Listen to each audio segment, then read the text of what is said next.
was that? Welcome to, jeez, welcome to the Grizzled Geek Podcast. I'm Mike. I'm Kirsten. I'm Doug. And something struck me as funny right as showtime. Welcome, guys. Grizzled Geek Podcast, episode 71 of Volume 3 of the Grizzled Geek Podcast. Don't ask. The volumes don't make sense. It's okay. It's okay. As long as you're here, that's what matters, guys. We have volumes, but we don't start over the episode counting. That's right. And they don't correspond to any year or anything particular. But this time they do. Going forward. See, we're kind of getting our act together as we go. I mean, really, if we got our act together, would we be as charming? I say no. Debatable. Welcome, everybody who's listening in. I want to thank everybody that's going out there to help us get to our 1 million views, guys. We are less than 32K. 32,000 views to go to hit 1 million. All right, put that in perspective. How long would that normally take us to reach? Well, it depends if we put a Mandalorian video out or not. 2 days, and we put one of those, which is unlikely. Which is unlikely. At this rate, if we keep with the current rate going a week and 4 days. A week and 4 days. Okay. Yep. So sometime soon, guys. So maybe not next week, but the week after will be our 1 millionth episode or 1 million view episode where we celebrate, take a look back, and hopefully we'll have that look back video done by then. We're putting it together as we speak, but we have 4 years of videos and apparently a lot of time on our hands because we're prolific with the number of videos that we put out. So. And not prolific in how we organize them. That is correct. Accurate. But it's been fun for me looking back over the 4 years, combing through the videos. So hopefully you guys will find it entertaining as well. Traumatizing as well as you go. A little bit of trauma. Yeah. How young I look. And oddly enough, the one thing that hasn't changed is I haven't gotten any more talented. I can tell you that. It's still stuttering wreck from start to finish from day one. But, that's funny. A little more polished. But, it'll be exciting, guys. I can't wait. And I want to thank all you guys that are coming over to helping us get there because there's a lot of you who are listening to this out there in podcast land because our numbers have been up from there. We've been a lot more subscribers come over, and even though they're not rewatching the podcast on YouTube, they're watching our other videos because a lot of our older videos are getting a lot of play. The Grizzled Weeb has come out the clear winner in the ones they want to bring back. A lot of anime fans out there want us to react, or some of them asking us to go a little bit further on some of the ones we gave up on, including some diehard Attack on Titans fans. That's not going to happen, guys. I'm sorry. None of us. If one of us championed that, maybe, but not a single one of us. So I appreciate you guys watching and the suggestions, but probably not going back to that. But I did want to talk about something before we jump into the news real quick here. Did you guys know? I mean, I found this out a couple weeks ago, but I couldn't quite fit it into the news last week. But there is a Moobies pop-up restaurant coming in a couple weeks here to Phoenix. You know, Moobies is the fictional restaurant from the Kevin Smith movies, right? He was in Dogma. He was in Clerks 2, where they worked in movies. So Moobies is going to be a fast food restaurant? It's a fast food restaurant. It's okay. Yeah. Basically, it's going to be a pop-up. Basically, it's going to be from February 5th to 14th. And you have to make reservations, right? And you buy a ticket to go into. So basically, it's like an exhibit. So it's going to have props and stuff there from the different movies, places. And they've had a couple. We're like the third place to get. There's New York and L.A. Mm-hmm. Actually, I think we're the fourth. Chicago had one. So we're the fourth one to get it. Interesting. And basically, there's going to be merchandise and stuff like that, and props, and it's going to be decked out like at actual movies from the movies. Mm-hmm. And you can get all the iconic food. You know, you can get your cow tipper on, cow tipper cheeseburger. You can get a cock smoker chicken sandwich. You can even get the chocolate covered pretzels from Mallrats. Yeah, it's got That's funny. all kinds of stuff, and tickets are $29, Not and bad. includes the meal, right?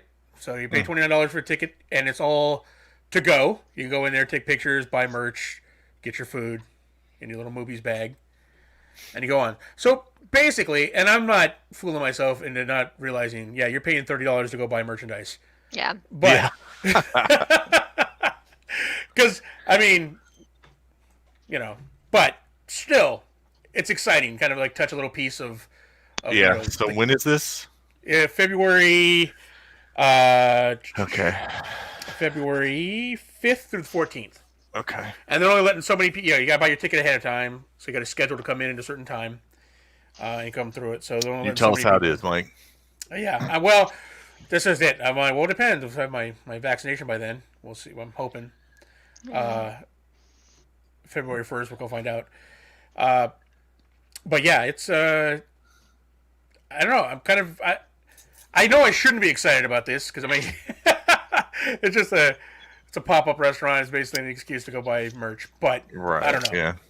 I'm a big Kevin Smith fan, so Kind of sucks that they're pushing it while yeah. Vaccines are still getting distributed and not everyone has it. Like, I don't have it. A lot of people don't have it. Yep. Yeah, I'll get my second shot until the 12th, so. Yeah, you're not fully plague free. Yeah, I'm not. Gonna go there and start licking stuff afterwards, just test it out? Probably not. Oh man, all right, fair enough. I'll come cough on you though. If you guys haven't seen the latest Clerks, or not Clerks, but with the latest Jay and Silent Bob movie, they have Hater Tots as well as one of the side dishes from that movie. All right, so that's me, guys. What do you guys think? Anything? Either one of you guys excited about movies? No. I would not have remembered it existed if you hadn't mentioned it. Fair enough. I think it's a pretty targeted audience, but there's going to be people that are going to pay $30 to go. Yeah, it's a background shot. Get a cheeseburger. Yeah. True. I mean, if it was like, and you'll see Kevin Smith there. Yeah. Then, yeah. All right. If that Jason Mewes at the register, yeah. Then I'd be like, all right, yeah. Or even if they brought in the clerks, right? Dante and Randall were like, working the register. I'd be like, oh, okay, I'm going. Plague or no plague, I'm gonna go check that out. Yeah. But okay. All right. Fair enough. So I'd throw it out there. A little bit of nerd news for you guys. There you go.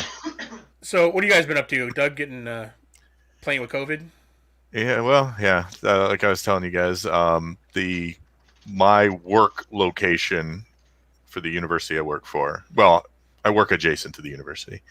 My work site is now a COVID distribution spot, and we were given opportunities to volunteer for like traffic control and registering people who had made appointments to get shots and stuff. And we also got vaccinated for doing that. So I spent 6 hours outside directing traffic today and got a shot, and then go back on the 12th to get the second one. So, nice. So it's actually really like it, I guess, bumped me up a few weeks because I also, I DoorDash on the side. So I'm considered an essential worker on that front. So could have gotten vaccinated through that as well. So was that 1C? No, it's 1B, but 1B, okay. Maricopa's kind of slow in exiting 1A and getting into 1B. Yeah. So I'd have to go up to Apache County too. They're the ones. There's so few people there that apparently they're moved on to 1B or 2A or something like that already.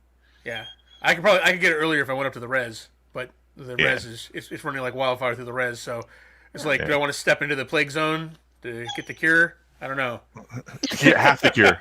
Yeah, half the cure. Yeah. Yeah, half of it. Yeah. So I'm like, yeah. I think I'll wait. I'll bunker down another month or so.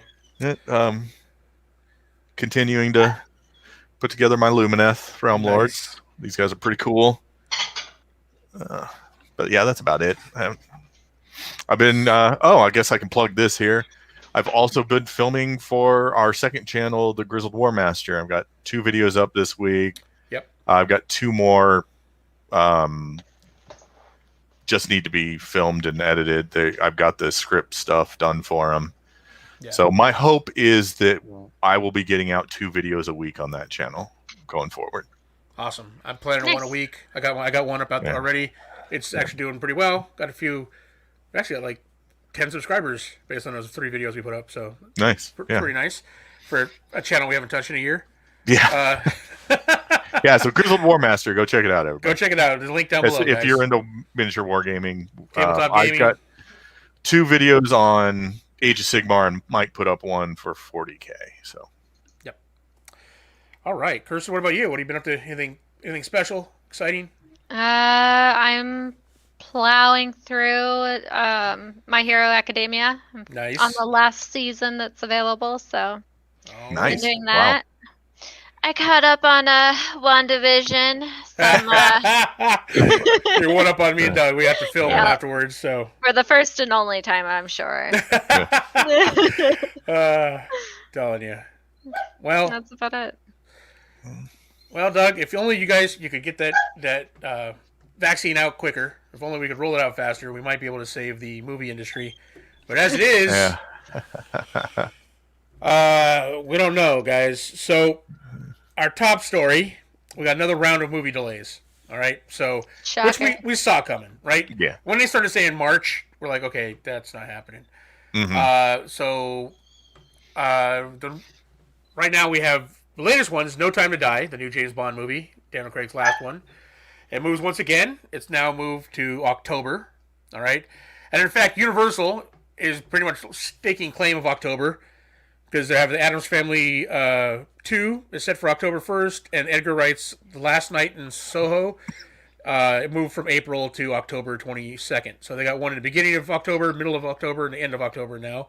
And in fact, they caused Morbius, who's been in October for a while now, to move to January of 2022, which is, January is not necessarily a good time for a movie. Denied. The dog said no.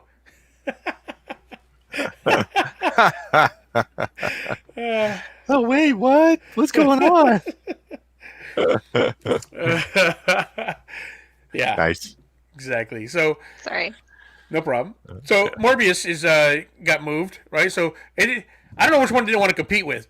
Addams Family, Last Night in Soho, or No Time to Die. Either way, I didn't want to compete with any of those, which it's gotta tell me there's not a whole lot of faith in Morbius if they're flinching for those 3 movies. I understand James Bond, but and in fact, Morbius is coming out after, because right now as of right now, Venom: Let There Be Carnage is still slated for June, right? But we'll see whether that stays or not. But that movie was filmed after Morbius, right? But it's I guess you could say it's a sure thing. It did well the first time. It's got a basis. True. It's a recognized property. You're taking a chance with Morbius anyways. Right. I'm like, all I know is that they wouldn't put Morbius up against the animated Addams Family 2. Yeah. That tells me something right there. That speaks volumes. Also, The Kingsman has moved from March 12th to be released on August 20th. Okay. This is the prequel one, right? Yes. It goes back to like World War I or World War II, and yeah, it looks good. I'm like, yeah, I want to see it, but so pretty much that finish clears out March. March is done. All the movies that were coming out in March, they've been moved. Experts are saying April will be next, and in a few weeks May as well. All right, so they're in fact delays could affect everything substantive between now and Top Gun Maverick, which comes out in July. Okay, that makes sense. So according to one studio exec, they're saying like pretty much don't expect anything till July, right? At least, and we'll see where we're at then. If there's any more delays in the rollout of this vaccine, or depending on the number of people that take it, it's depending on Yeah, it'll depend on the rollout, because if you get to 100 million people by the end of March, middle of April, those people will start going to the movies. Yeah. Right. Even if they shouldn't necessarily until more people got it, they will. Yeah, true. But here's the thing. Yeah. How many people will go to movies at that point, right? Because there's still going to be, people might still be hesitant, and it won't be the full capacity that some of these movies need, which we'll talk about here. Like Minions, Rise of Gru, Quiet Place Part 2, and Black Widow and Fast and Furious 9 are all scheduled between Maverick, right? So they're saying Minions, Rise of Gru, Quiet Place 2, those are definitely going to move, right?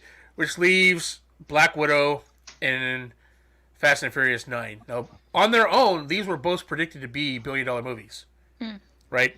So that is a tough pill to swallow, looking at the state of the theater industry, knowing you have that much equity in these movies, right? Fast and Furious is already over a year delayed. So will Black Widow if she gets moved again, right? So the big thing is people are expecting that Black Widow's on a kind of a countdown. We've said this before. Marvel movies are designed to release certain information, right, as it goes out. And in fact, they already had to change some stuff in WandaVision to not give away stuff that was supposed to be revealed in Black Widow, right? So originally it was supposed to go Black Widow, Falcon Winter Soldier, Eternals, and then WandaVision, right? Yeah. And now WandaVision was first out of all of them. Yeah. So there are reveals that they're basing a lot of stuff on afterwards, right? So it's kind of you have to release Black Widow at a certain point, right? Otherwise, you're going to spoil a lot of stuff in that movie, right? Yeah. So, so we'll see. So that people are expecting that if that has to move again, if off of its May premiere, that it'll go to Disney Plus, right? They're just going to bite the bullet and go to Disney Plus. They're like, all right, well, this would have been $1 billion movie, but we got to put on Disney Plus. Yeah, although, man, if Marvel is smart, when the ability to go back to the movies is in place, re-release both Endgame and oh my God, that would be amazing to have like all of the Avengers and then continue put the last two Avengers, whatever. Put out Spider-Man again, then put out Black Widow again, even if it has been on Disney Plus, and everyone will go. Yeah, absolutely. Just see it in theaters again with everybody. Yeah. Yeah. Absolutely. Just pretend like, the last year didn't happen. It's just reset. Right here where it left off, and now. Yeah, exactly. It'll re-jazz everybody up, and you could get another 2, 3, maybe even 400 million out of the ones that have already been seen, plus, Man. $500 million out of Disney. You listening to us? Black Widow. Any streaming service that is offering movies on it, are you listening to us? Because Jesus. Yes. Except maybe Wonder Woman. You can keep that on streaming. Oh my gosh. I mean, they could probably re-release it. They're just probably not going to get very many because it didn't go so well. Yeah. But that leads us to, and here's the thing. Releasing on Disney Plus would not be so bad at all, right? Because it's picking up steam. Disney Plus had an amazing year last year, despite the fact that everything else Disney sucked, right? Because hemorrhaging money from the parks and everything else, but Disney Plus was the one shining light Disney had last year, and it wouldn't hurt putting Black Widow out on there because right now it's getting to be must watch. That's what we said when it first came out. Like, this is a great service, but it needs to have the content, the must watch content, like Netflix does or whatever, right? Right. And it's getting there. It's got surprisingly deep stuff, though. If you just if you kind of jump into stuff like Melissa and I are watching it's the magic of Disney's Animal Kingdom, and it's a little docu-series about Animal Kingdom. It's amazing.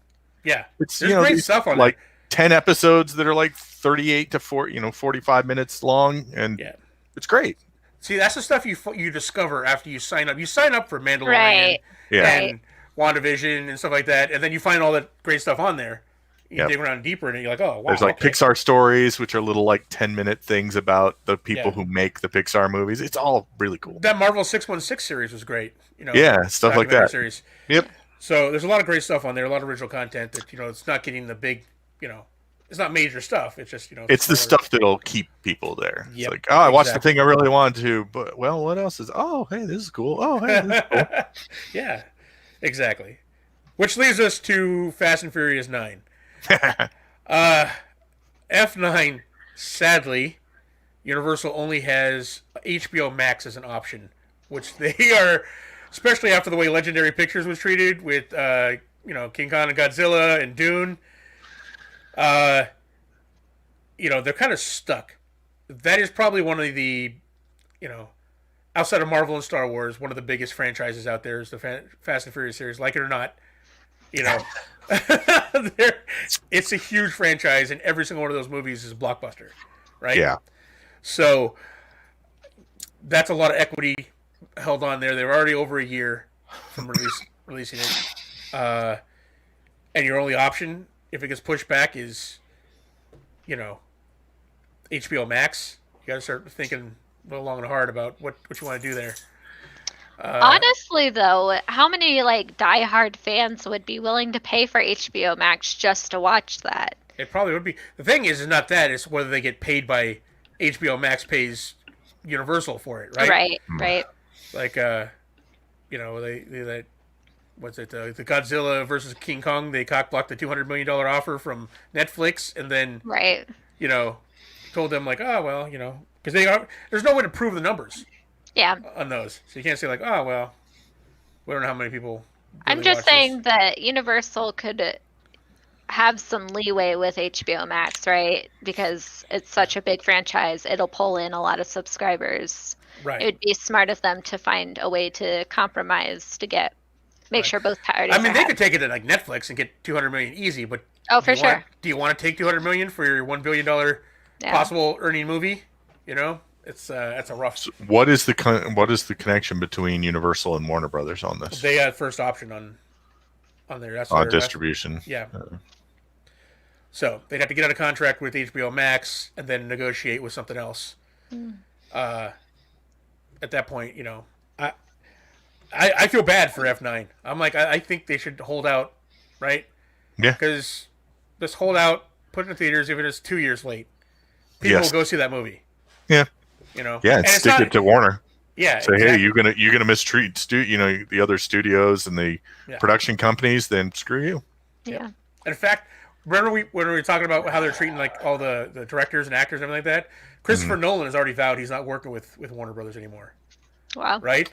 Wow. The guy who put them back on the map with his Dark Knight series, he's not working with them anymore, and he was almost exclusively to Warner Brothers, all his movies. So, was he the one who said that directors thought they were going to work with the best studio, and now they're working with the worst streaming service? The worst streaming service, yeah. They went to bed thinking they worked for the best movie studio. Woke up this morning working for the worst streaming company. I was like, oh, that is. I gotta applaud Christopher Nolan for that.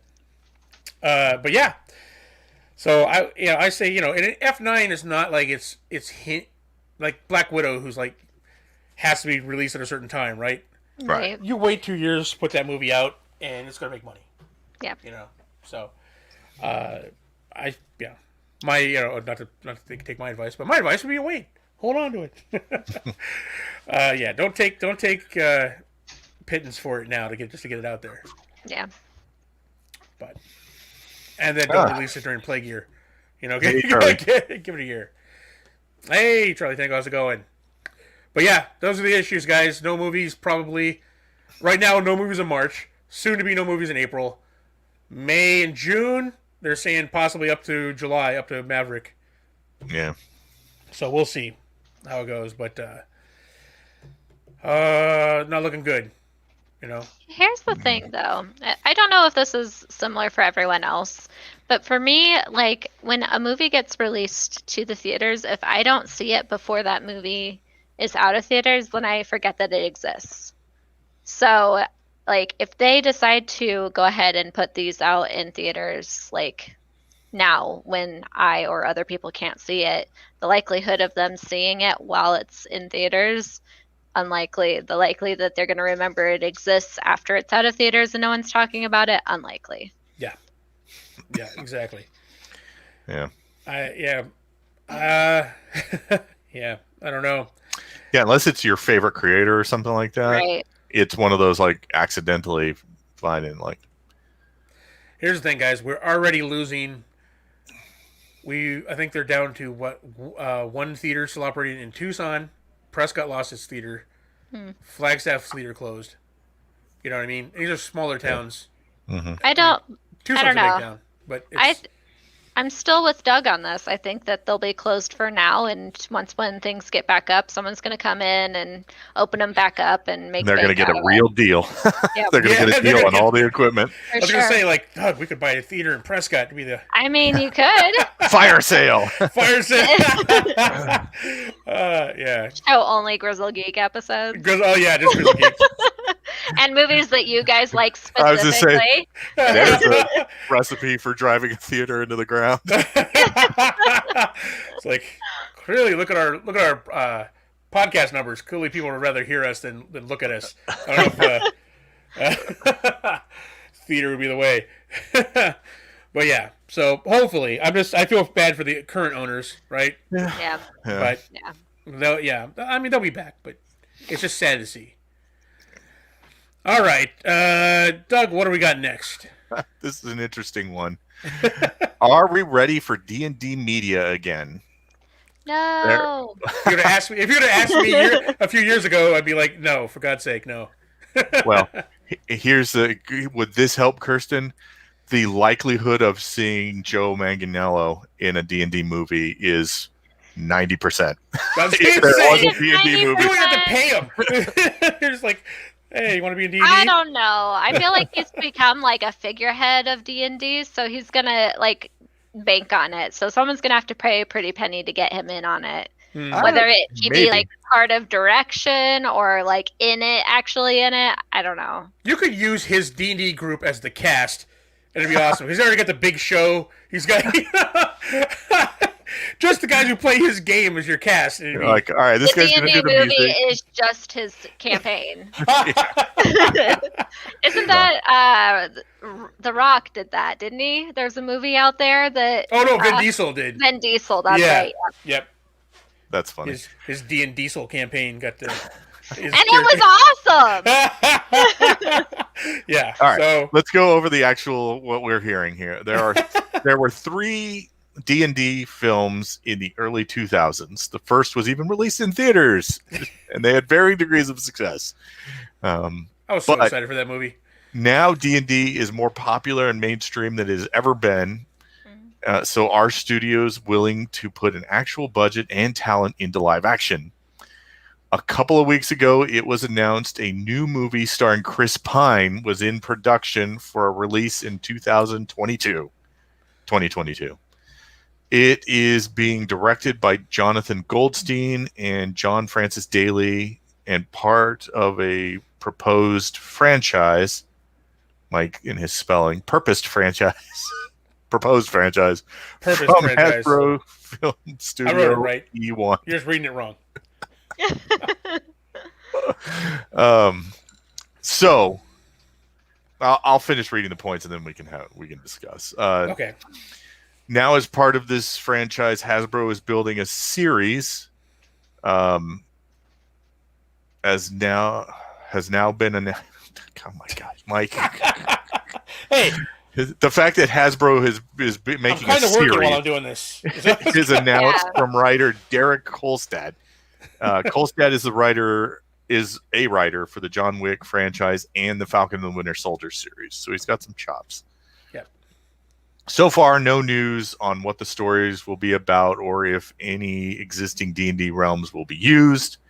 In a quarterly call, CEO Brian Goldner, I'm assuming this is a Hasbro CEO, Yeah. the team is also working on a couple of different approaches because there is so much mythology in canon to adapt Dungeons and Dragons for live action television. And there's been very strong interest. We've talked about how many global streamers and terrestrial broadcasters have been very interested in Dungeons and Dragons. So, yeah, if all of the reporting is accurate and Chris Pine is actually on board for this, it will, in my opinion, that means we're going for a major property. They're not going to just throw him in a generic movie. Hasbro wants a franchise. Yeah. They want something that they can have the TV series, movies, right? So, I mean, if they're willing to put the money into it. Jonathan Goldstein. This says writer or author, not director. So let me try and find director. Francis. And see what else John Francis Daly. Yeah. See what they've done. But here's the thing, man. I don't know. I was super excited before that first movie came out.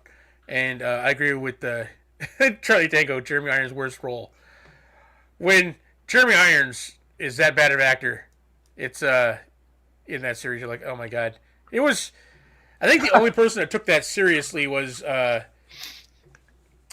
the main thief guy. I think he was he played Jimmy Olsen on the Lois and Clark series. Yeah. Waylon is that guy's name? I don't forget his name, but he was super excited about it. But I think everyone else was like, they had one of the Wayans brothers as one of the thieves, right? Yeah. And I was just like, okay.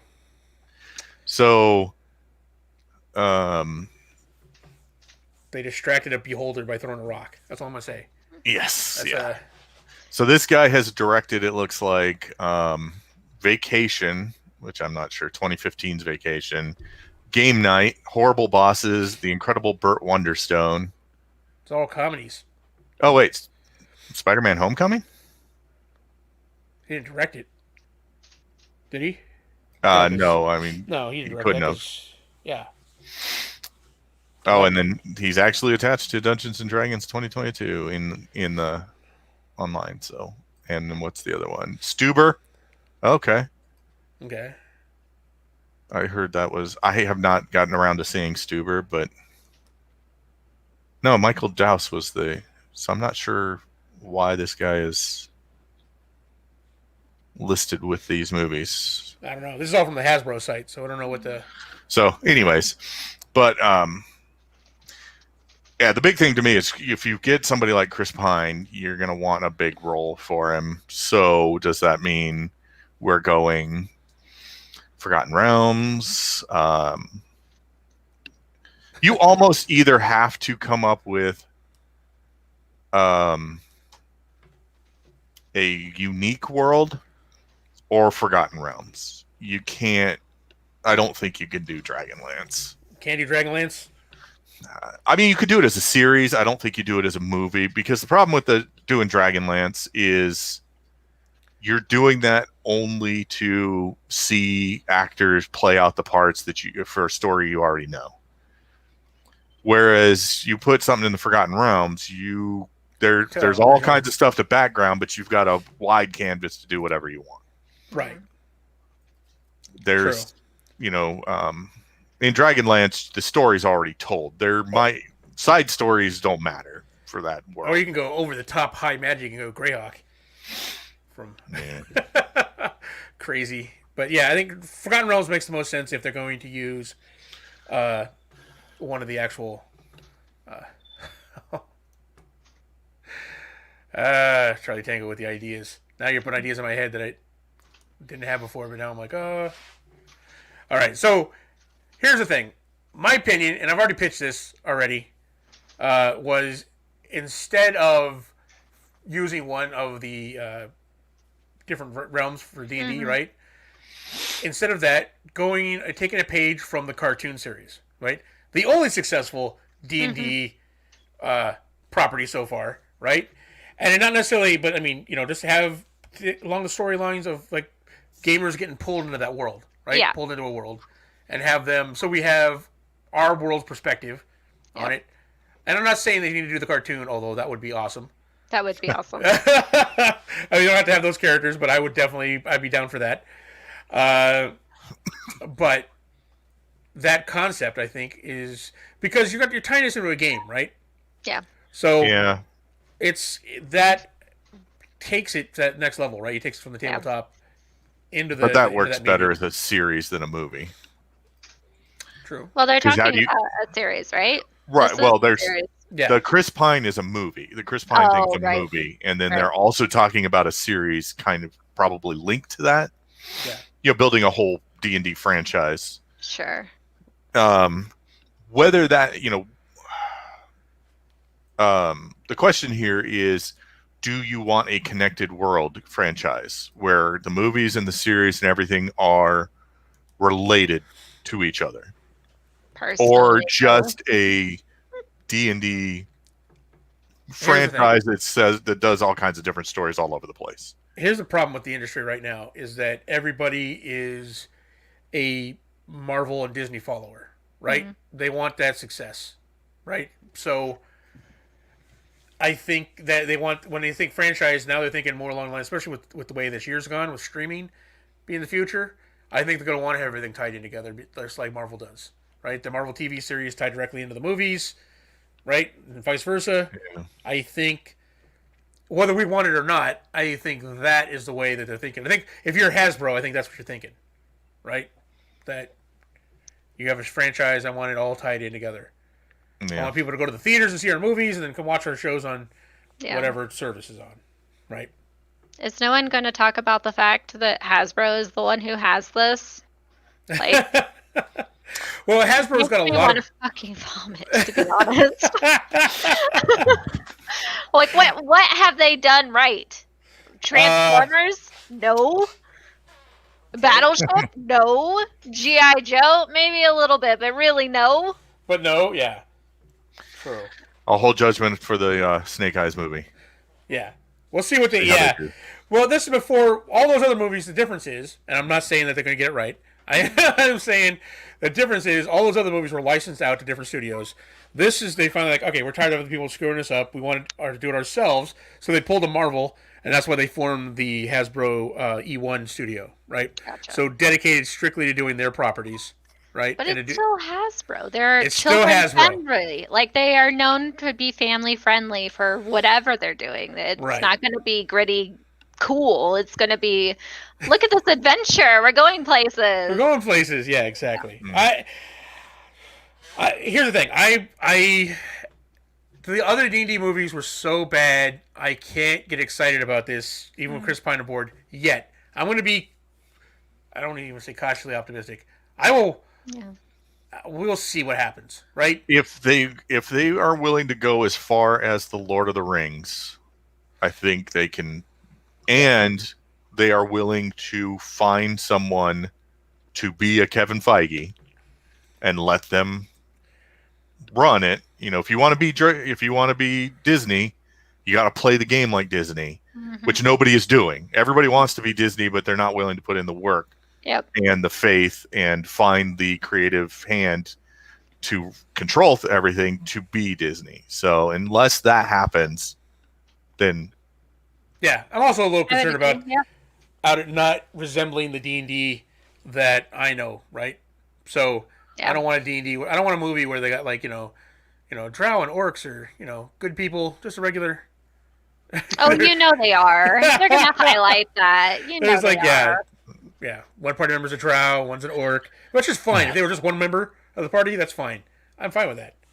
But I don't know. Charlie Tango says even as far as Game of Thrones. No, but I don't really want to see anybody go the Game of Thrones route because that closes off too big an audience for the movie theaters. Yeah, in my opinion. They go pretty far PG-13 nowadays with violence. Yeah. And realistically, if you look at the D&D world and the D&D books and novels and the stuff we have, you don't need to go Game of Thrones. Yeah. I'm not a fan of, you guys know this, I'm not a fan of Game of Thrones. After just a few books in, I'm just like, production value wise, I've seen you're comparing it. I'm saying you could go as violent as Lord of the Rings and still I think you'd still be in Hasbro's boathouse. I don't think you can go as violent as, and obviously not as as adult as Game of Thrones and be successful in building a family movie, or not even like an inclusive franchise. It's just that's not gonna work. I have like 5% faith that they're going to do this right. I'm going into this thinking they're going to screw this up because I don't have any faith in Hasbro. I don't have any faith that they're going to bring anything of interest to me. So Have you seen those old movies? The D&D no, movie? Oh my no. goodness. It's one of those that's so bad. The first one anyway. It's so bad. It's one of those it's fun to watch. It's that kind of bad, right? Fun It to watch is. because it's bad, not fun to watch as a movie. Exactly. It's one of those like it's beyond the time frame when B movies should be a thing, but it's like B But it's movie still- good. Like This you're going, was- you've got the technology and the what is going? yeah, exactly. There's a scene at the end of the movie where he's kneeling by a grave where the boom mic is in shot, and it made it to the theaters. Like clearly in shot. There's like a boom mic is hanging over the guy's head, no fuzzy. I'm like, okay, what? That was in the movie. That was in the movie theater. Okay, fair enough. The second one actually is not bad. It was direct I haven't seen that one. television. It was like I forget. It was like they had different. I think the elf woman is the only one is the same. Oh, and Damodar, the bad guy, the cool bad guy, not Jeremy Irons. The one cool bad guy in the entire first movie. He's actually in the second made-for-TV movie, and it was on the Sci-Fi Channel back when Sci-Fi was actually Sci-Fi, A sci-fi channel. not the Sci-Fi Channel. And it was actually pretty good. I mean, it wasn't. I don't think it would survive in the movie theaters, but it was way better than the first movie. So. Yes. B movie on an A movie budget. yeah, absolutely. Yeah. So, all right, guys. And it does it for our first two stories. What do we got next? Oh.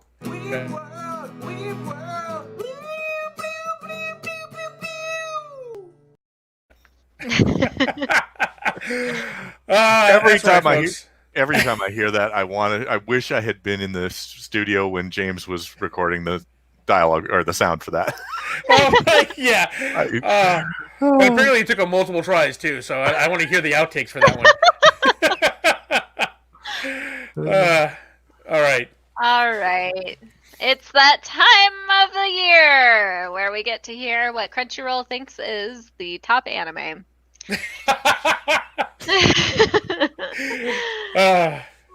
To be fair, this is voted upon, so it isn't just Crunchyroll deciding, but you know, Crunchyroll does do advertising for some anime more than other anime, so yeah. So, and this is these are the nominations, I assume. Yeah. nope. Okay. This is today. They wrapped up voting, so sorry, they're going to be streamed on February 19th. So these are just the nominees, correct? Yeah. We don't know. They know who's won. We don't know who's won yet. Yeah. Yeah. So, anime of the year up for nomination is Arape Ranman, Beastars, Dorohedoro, Great Pretender, Jujutsu Kaisen, and Keep Your Hands Off of Aizoken. So, what's your favorite? I haven't seen any of them except for Beastars, so. Was it good enough to be up there with the anime of the year? You think? I would say yes. The story is definitely different. They went a different route as far as animation. Like, I think the fact that they got so popular being completely different from what a lot of mainstream anime is right now, they're worthy of being in that list. I don't know if, like, against the others, if they'll win, because I haven't seen the others. So. Charlie Tango says, Beast will win. Aizuken should win. Beast will, as you should. Okay. Fair enough. So then they follow up with Best Girl and Best Boy. So Best Girl, for those who aren't aware of anime fandom, Best Girl is who is your favorite girl character out of the top anime or whatever is popular. So Best Girl nominees are Abigail Jones from Great Pretender, Katarina Clays from My Next Life as a Villainess, All Routes Lead to Doom, Chizuru Mizuhara from Rent a Girlfriend, Kaguya Shinomiya From Kaguya-sama, Love is War? Question mark. Noi from Dohidoro. Sayaka Kanamori. Keep your hands off of Aizuken. Do you have a favorite in this category? No. No. I don't know any of these anime, to be honest. Like, I know of them. I've just not watched them, so I don't have any say in Nice. them. All I know is the Reddit girlfriend one's got my eye. I don't know anything about it other than we got to put Reddit girlfriend on the Grizzled Weave up for Right. at some point.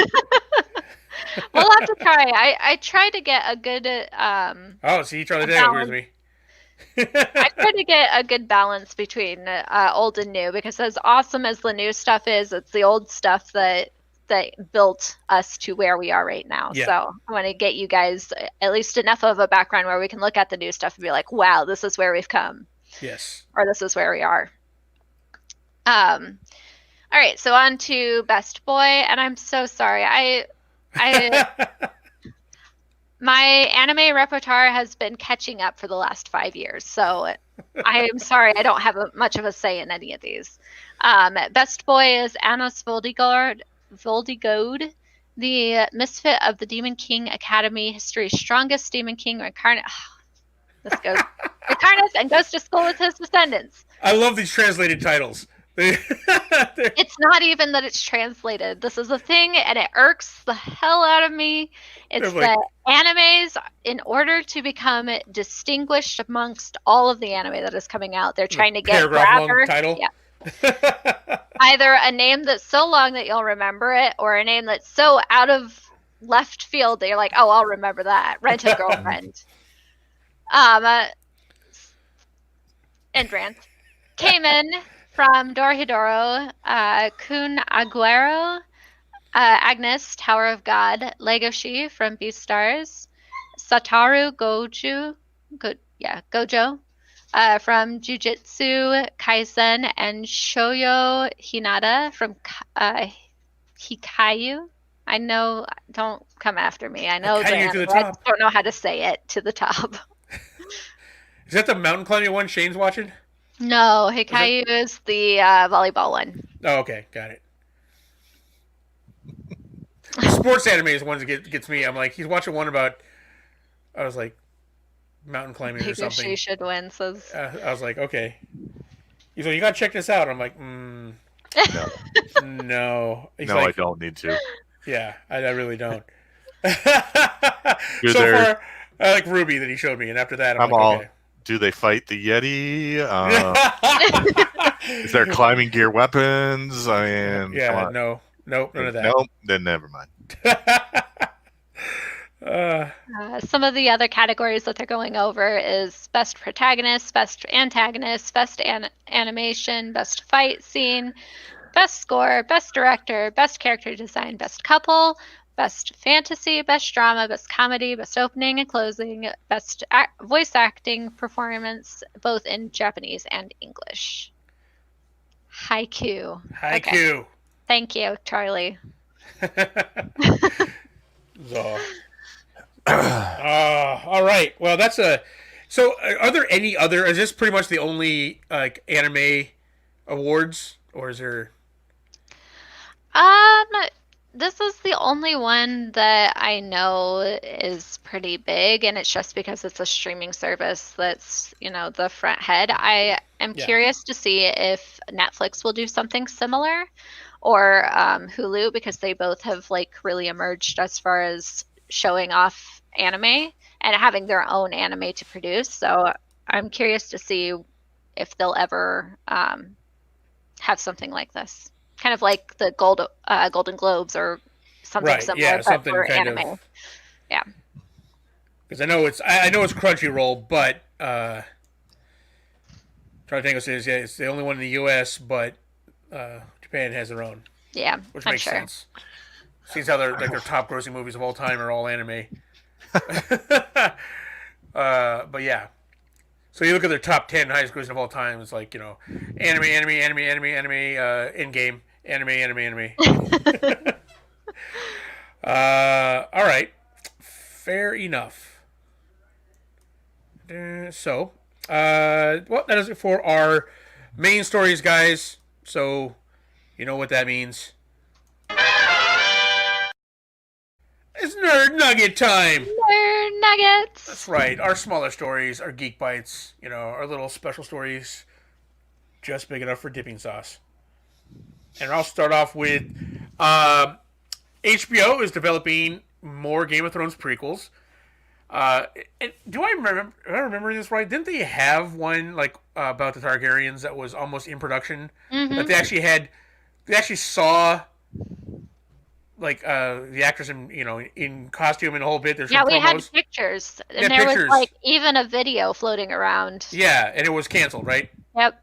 And now all of a sudden they're doubling down on prequels. HBO has to make money again somehow. I guess, yeah, they need something. They're like, oh, we need our streaming service is floundering. Quick, what was good in the past? Game of Thrones. Although I will say I am excited about this one just because the focus on these prequels is going to be on Tales of Dunk and Egg, right? It's in the early stages, but the frontrunners for lead writer is Bruno Heller, known for Gotham and Rome, which even though I wasn't a big fan of Gotham, it was very well written, and Rome is still one of my all-time favorite series that HBO ever put out. Yeah, I own both seasons on DVD. Yeah. That's one of my things I actually still have in a DVD collection. Yeah, Rome was an awesome series. So I'm a little excited about that. If he's the one that's going to be doing this, and they're going to be focusing on the Tales of Dunk and Egg, which Duncan the Tall and Aegar Targaryen are pretty awesome. I got to say, that's those series. There's 3 books in that series. I've only read the first one, but I've read all the graphic novels. I was going to say there was a comic series for it too. Yeah, it was a graphic novel series. Yeah, so. But yeah, so I mean, one hand is like Game of Thrones. We don't need any more Game of Thrones prequels. The other hand is like it's Dunk and Egg. I mean, so. All right, let's move on to our next story, which is Marvel looks to return to the 90s Heroes Reborn world on its 25th anniversary this year. This one-year reboot of Marvel Heroes was locked away in a pocket dimension by Franklin Richards in the comics. The last time we saw this world was in the early 2000s when the Exiles visited on the 10th anniversary. So I assume we have no more information about like they just put a tweet out like whatever happened to Earth's Mightiest Heroes, and it's got a hashtag Heroes Reborn 2021.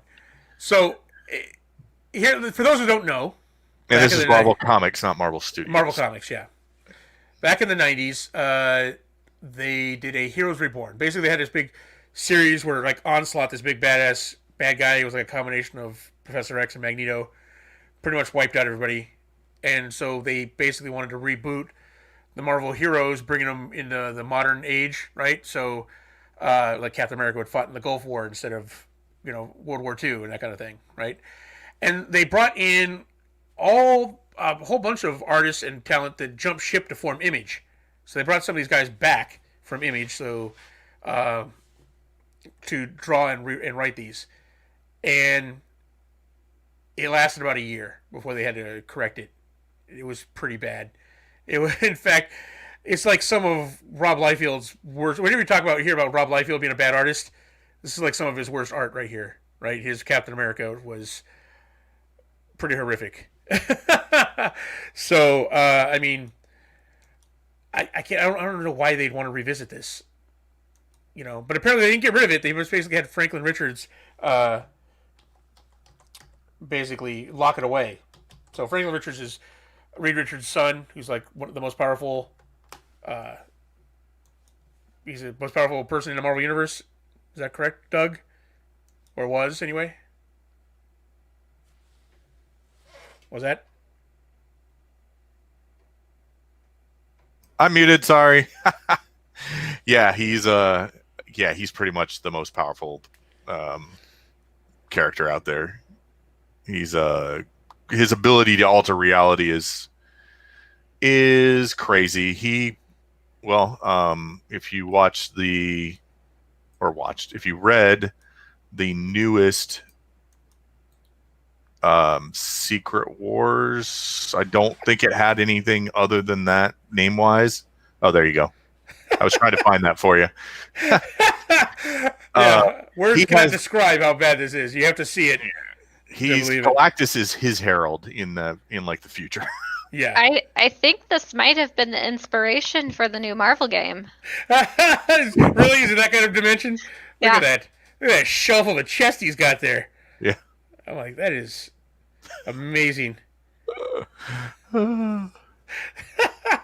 Yep. So that was Rob Liefeld's Heroes Reborn. Shatterstar is Captain America. Yeah. Like, but yeah, so there's this world. So I don't know what they're going to be doing with it. I'm hoping it's basically kind of like a one-off, on a 25th anniversary of the Heroes Reborn. Because when it first started, this was going to be the new, like they wiped the slate clean. This was going to be the new Marvel heroes going forward, right? And it was so bad they had to go back to the old Marvel within a year. No, it wasn't. It was actually. I don't think it was ever intended to be it, because remember, the rest of the world went on thinking these people had all died fighting that's true. Onslaught, and they were their own separate thing. So it was like a world without the Avengers anymore because they had died fighting, the Avengers and I think the Hulk, maybe Spider-Man.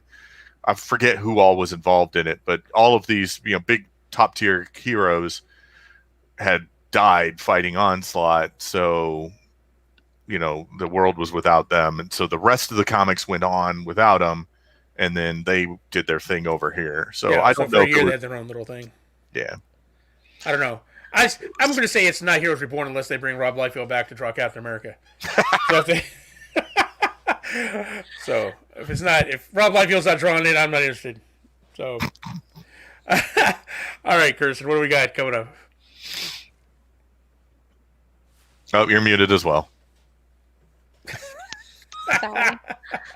Unlike Zoom, this doesn't have a little thing up here in our picture showing you that you're muted. Spider-Man's Tom Holland and Dune's Timothy Chalamet are both in the running for playing Willy Wonka in the Charlie and the Chocolate Factory prequel movie from Warner Brothers. No confirmation whether or not this will be a prequel to the Johnny Depp's reboot or a new reboot. Oh, so a young Willy Wonka, I guess, right?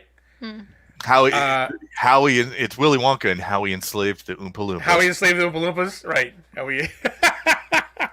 How he totally violated OSHA regulations and enslaved an entire people.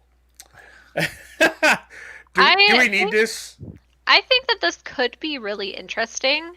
Like, it could be very fun about like a guy and his imagination and wanting to build, like similar to The Greatest Show. Mm-hmm. Like, I think that this could be really fun if they do it right, but I don't know if they will. I'm hoping it's a whole new reboot because we kind of saw a glimpse of this in the Johnny Depp remake, right? So where he was younger, shows him going out and being into suites and his dad, dentist, and the whole bit. So try to tangle his phone. No, we don't need this. But I'd be open to it. Yeah, I mean, it depends on how. I mean, I want to see something first. It's not something I'm excited about. It's not getting marked on the calendar. It's not like oh, sweet. I'm more excited than Hasbro taking D&D. Right. Right. Okay, well, I don't know if I go that far, but D&D, so. Yeah. For me, if you and this is probably because I'm old, but if you're not Gene Wilder playing Willy Wonka, I'm not interested, and he's dead. So he was Wonka, and that's all there is to it. So, and I like Johnny Depp. Don't get me wrong, I like Johnny Depp, but no Gene Wilder. All right. Moving on. Titans season 3. Well, let's see here. My relationship with Titans is kind of like it's an abusive relationship. I keep going back year after year for more torture. Like maybe they learned this time. Maybe. Oh, was it me or him? I don't know. But it's Titans. Don't confuse yourself. It's Titans. Season 3 casts boyhood actress Savannah Welch as Barbara Gordon. And according to the official description, Babs has combative relationship with Bruce Wayne. Her life gets more complicated when Dick Grayson returns to Gotham, rekindling an old romance and starting a new crime-fighting partnership. So I'm going to assume this is post-wheelchair Barbara Gordon, like after she was Batgirl, got paralyzed by the Joker. And I say this because there's a video out now about Savannah Welch practicing fighting, and she's actually she's an amputee, so she only has one leg, and so she's in a wheelchair and she's practicing fighting from a sitting position, right? So I'm like in a video, so she looks cool. I have no problem with her as Barbara Gordon. You know, I'd like to see her in something besides Titans as Barbara Gordon, but maybe. Spoiler alert, she'll replace my favorite character that was killed off last season of Titans. Here's what I'll say about Titans. I like all the characters that are not actually the Teen Titans. Like all the side that aren't the main characters, right? I guess Dick Grayson was good by the end of season 2, but after he got out of the whole emo I hate Batman phase. And Beast Boy is Beast Boy, but without a proper Raven, I'm not really excited about that. I'm not really excited about Starfire, even though they're putting her in a proper costume now instead of like the hooker outfit. And I think Cyborg, who was amazing on Doom Patrol, should have been in Titans. I don't know who made that decision, but I don't know. Man, it's sad. Really, I should learn my lesson, but I'm going to watch it again. I'm going to do it again. I can't stop myself. I'm going to watch season 3. So, there it is. Here's an interesting bit of DC info that's kind of on the brighter side. What's that? The digital comic side of the old DC Universe has now relaunched as DC Universe Infinite this week with over 25,000 comics and graphic novels. Old DC Universe logins will work on the new platform. Do you still have yours? I do have my login. I don't know if to test it out. See what it is. Because that was the best part about it, right? Mm-hmm. Since all the TV shows are now going over to HBO Max, I was like, oh man, I really miss the fact that you can check out those old comics like that. It was a great platform, so I'm excited about that. Cool. All right, Kirsten, close us out here. What do we got? HBO Max is developing a sequel to the classic 90s Batman, the animated series. No word on whether it will be a movie or a new series, or who of the old cast will return. Oh. Nice. I mean, if you don't bring back the old cast, is it really Batman in the animated series? Yeah. If it's not Kevin Conroy and Mark Hamill? Yeah. Yeah. If it is, though, I'm in. Yeah. That series was amazing. So, that series gave us Harley Quinn, right? Like, it pretty much set the tone more even than the movies in the Batman we have today, right? Yeah. So, yeah, I'm super excited about that. Yeah, I I'd agree. be excited not excited. I'd be willing to try it out when it comes out, if it comes out. I just don't know what to expect. Yeah. And I agree with Charlie Tango. Best Batman ever. Hands down. All right, folks. That about does it for us this week. Thank you for tuning in, listening to us. Make sure you guys come over, give us a like, watch some of our videos, help us get to that 1 million views, which we should hit sometime next week. In which case, we will have our 1 million view episode celebrating the fact that we had 4 years, 1 million views. Super excited about it. I'm putting that video together now. Looking back, and like I said, man, we put out a ton of videos. Let's put it that way. So there's a lot to comb through, guys. But it'll be exciting. Please come over and help us out. Do that if you want to. If you're listening to us in the podcast land, thank you very much. But come check out our YouTube channel, youtube.com/The Grizzled Geek. And if you want to support the channel and the things that we do here, Doug, what are the links below? There should be 3 of them.